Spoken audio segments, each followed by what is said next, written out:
Fala aí pessoal, beleza? Bom, como vocês me conhecem, me chamo Alexandro, sou o criador do canal Verdatas e Cynthia. E nessa aula a gente vai falar o que são algoritmos.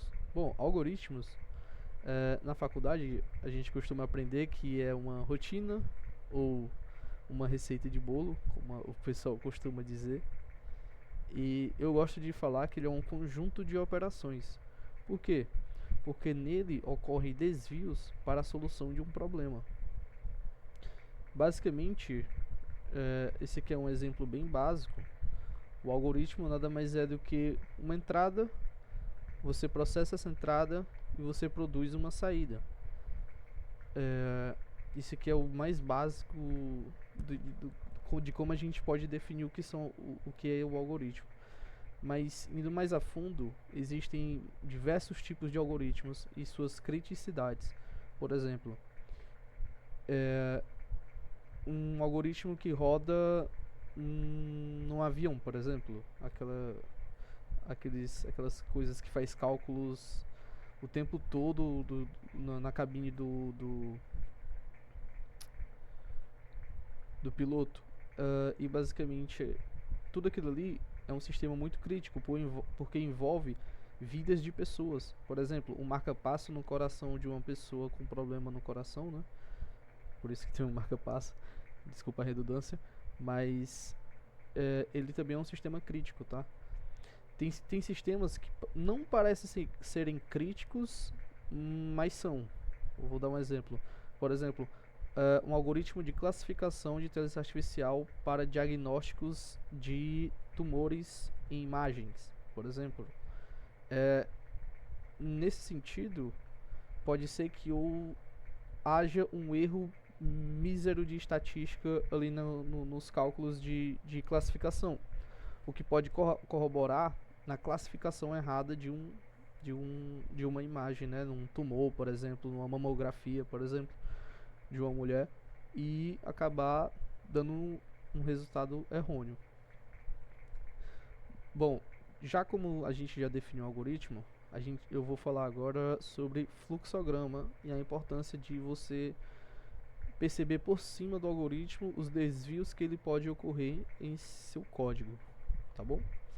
Basicamente, eu tenho aqui uma calculadora simples, onde, por esse exemplo ser um losango aqui, não ter mais um vértice, né, por exemplo, não teria como colocar aqui a subtração. Mas vamos supor que nessa calculadora bem irrisória tenha somente soma, multiplicação e divisão. Bom, dado 3 números aqui no total, ou N números, que você pode usar como argumentos, né, dado uma lista de números, na entrada que seria o input, né? Aqui, o input. O seu algoritmo ele vai produzir pelo tipo de operação. No input eu esqueci de avisar, mas também tem o tipo da operação que o usuário deseja. Desculpe por esse erro. Você vai ter a lista de números e o tipo de operação que você quer calcular. Por exemplo, se eu quero a soma, ele vai mostrar no output aqui a soma de todos os números que eu dei na lista de números, beleza? Vamos supor que eu dei 10 números, ele vai somar os 10 números, beleza? A parte do processamento aqui é justamente essa operação de soma. Ó, essas operações aqui, ó, que eu estou demarcando aqui no vídeo, soma, multiplicação e divisão, são o processamento. Em questão de algoritmos que envolvem imagem, por exemplo, se eu tiver uma imagem onde eu queira excluir alguns objetos na imagem para que seja feita uma classificação melhor daquele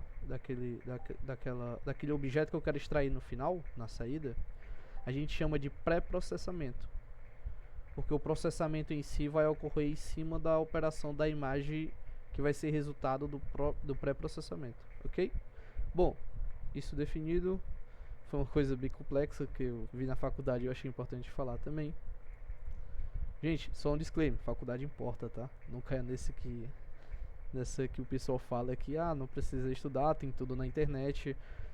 Eu posso dar diversos motivos que faculdade importa. Por exemplo, o network com a galera da sua faculdade, o network com os professores, pois os professores estão estudando as coisas muito boas em suas áreas respectivas e trazendo para a sala de aula. Então, sem você estar na sala de aula virtual ou presencial, você não tem acesso ao conhecimento que o professor está obtendo. Então, por favor, se você é um daqueles que acha que não precisa por ser autodidata, me desculpe, mas eu digo que é necessário, principalmente num país onde a gente está, né, que não é tão, não sei se eu posso falar por conta da situação atual, mas enfim, um bom entendedor, uma palavra basta. Desculpa ter saído do assunto, mas bom, voltando aqui. Então, o processamento aqui do nosso algoritmo simples de calculadora, ele vai depender do tipo de operação que você passou junto com a lista de números. Então, nesse algoritmo, ele tem 3 desvios condicionais. Se for soma, você faz essa operação aqui, né, o somatório. Se for multiplicação, você realiza o produtório de todos os números, e aí vai dar um produto final, aqui na saída.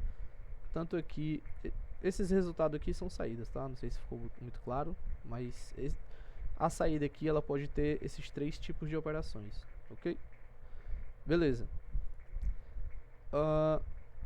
Basicamente é isso, e eu queria mostrar para vocês a importância do termo de tipo de operação aqui. Parece ser uma coisa bem matemática, digamos assim, de ser exclusivamente só da matemática, operação, mas eu vou falar para vocês que o algoritmo, a rotina ou a receita de bolo, ele faz operações linha a linha, né, como a gente vai falar futuramente, a parte de compilação e interpretação de código por meio da máquina. Eu pretendo falar sobre esse assunto, é um assunto que eu gosto muito. E a gente vai ver que o nosso código, ele roda linha a linha, o debug, né, enfim, e o processamento do código em si. Dito posto, toda linha ali do seu algoritmo vai ser uma operação, certo? Seja um desvio que você vai fazer para uma chamada de uma outra função, ou uma operação por meio de operadores que são da linguagem que você está programando. Dito isso, por que eu gosto do termo operação? Porque a gente vai poder calcular, por exemplo, a complexidade, futuramente eu também quero falar disso, a complexidade do seu algoritmo. Então, em termos matemáticos, a gente pode verificar se o teu algoritmo ele é custoso em questão de tempo ou de espaço. E aí você pode classificar se o seu algoritmo é bom ou é custoso. Beleza? E bom, basicamente é isso que a gente tem falado sobre algoritmos. E eu pretendo construir mais aulas e mostrar para vocês acerca do conhecimento que eu obtive na minha faculdade, no meu trabalho, durante esses 4 últimos anos.